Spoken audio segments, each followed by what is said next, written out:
10 years ago, I pulled a DVD of the movie Smiley from a bargain bin in my hometown's dying Blockbuster. I'd first heard about Smiley through a video that was just titled Smiley Highlight Reel, which was like a montage of all the movie's most memorable dialogue. You know, the B-board on 4chan. Is that like an Asian dating site? What are you doing here, pedo bear?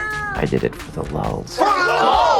The term cringe compilation didn't exist at the time, but just a few years later, that is what we would have called that. That video came to me via the Tumblr page of a man named Tim Sutton, who was involved in the web horror series Marble Hornets, which I found out about via Yu-Gi-Oh! The Abridged series, which started in 2009 and is still going. One thing I do love about the internet is that stuff like Yu-Gi-Oh! Abridged, which has a pretty niche appeal, can persist for a soap opera-esque amount of time. But on the other hand, just about anything online could vanish overnight, like that highlight reel video I was talking about. I think it's been gone for years now. And actually, Smiley itself is really hard to find. Right now, if you wanted to watch Smiley, you would need to consult E! Or The Pirate Bay, or if you're some kind of freak, you could try Vudu. Actually, sorry, I wrote that joke a year ago, now the movie's not even on Vudu anymore. I assume this is deliberate and the director is trying to strike his early work from the permanent record. I do understand that. I mean, I just unlisted a bunch of my older videos, but I didn't unlist my review of Smiley, which I posted a little over 10 years ago. You don't need to watch that video to watch this one, and in fact, I would prefer if you didn't, and in fact, if you quote that video in front of me, I will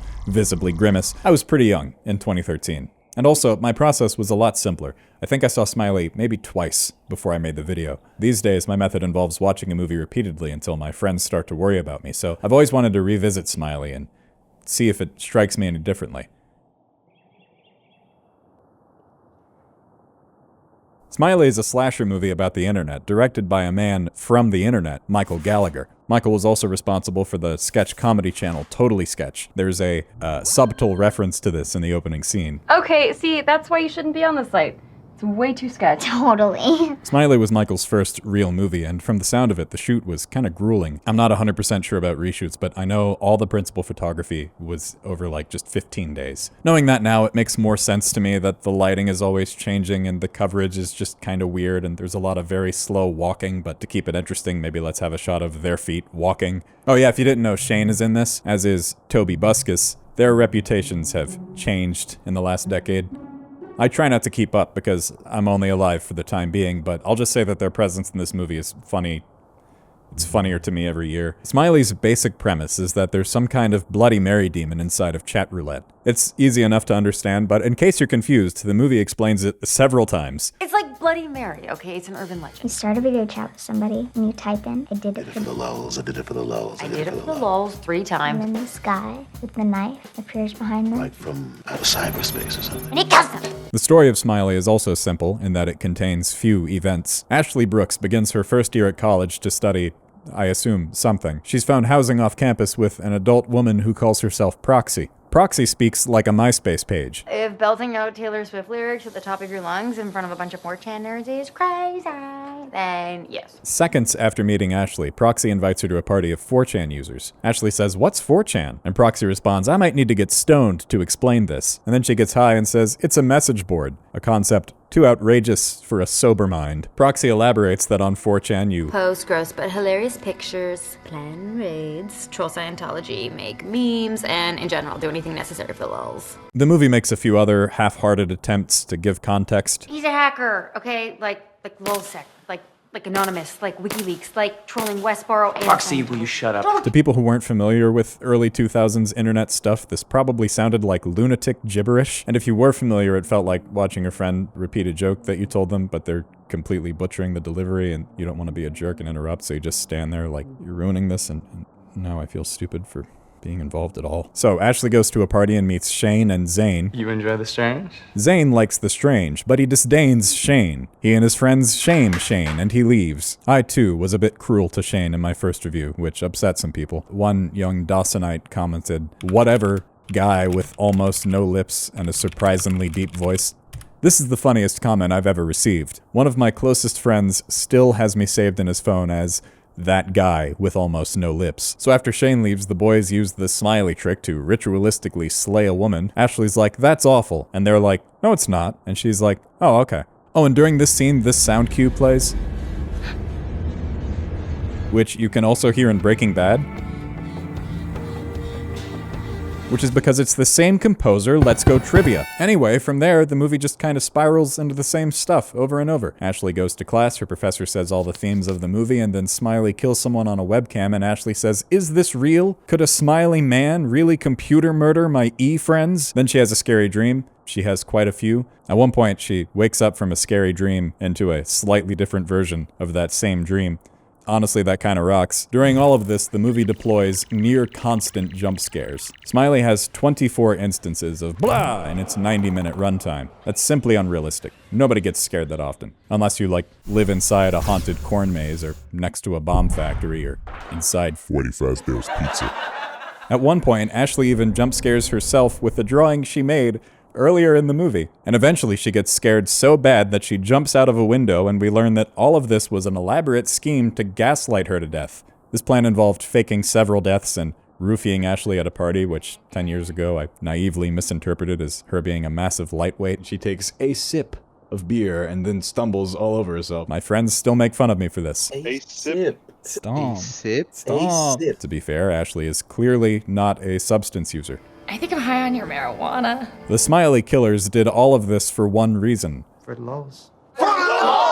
The professor describes this phrase as The perfect expression of nihilism. Looking at it now, I don't think that "I did it for the lulz" represents a genuinely nihilistic worldview. I mean, I'm no philosopher, although I did play Nier Automata, but to me, that phrase implies that you're driven by an all-consuming need to, do pranks. They get what they call lulz. Lulz is a corruption of LOL, which stands for laugh out loud.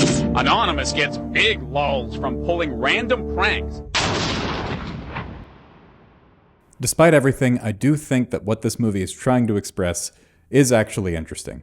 Zoomed all the way out, the theme of Smiley is, the internet is everywhere now, and I'm scared, which is and was relevant. I mean, in 2012, smartphones were proliferating and cell companies were starting to use the words unlimited data. 1 year later, The Simpsons did the Harlem Shake. 10 years later, in the locker room of a Planet Fitness, I heard an older guy ask his friend, "Hey man, did you see that doggo video I sent you?" So our relationship with the internet has changed, and Smiley came out right before that happened. I mean, in the course of the movie, the internet turns Ashley's whole world around. She replaces her dumb phone with a smartphone, she gets subjected to chat room sex crimes, and she even goes viral. She goes so viral that when she tries to ask Keith David's Detective Diamond for help, he says, "Why should I listen to you? You went viral." The wretched online world exerts an increasing influence on Ashley's life until she dies, or is at least, I guess, severely injured.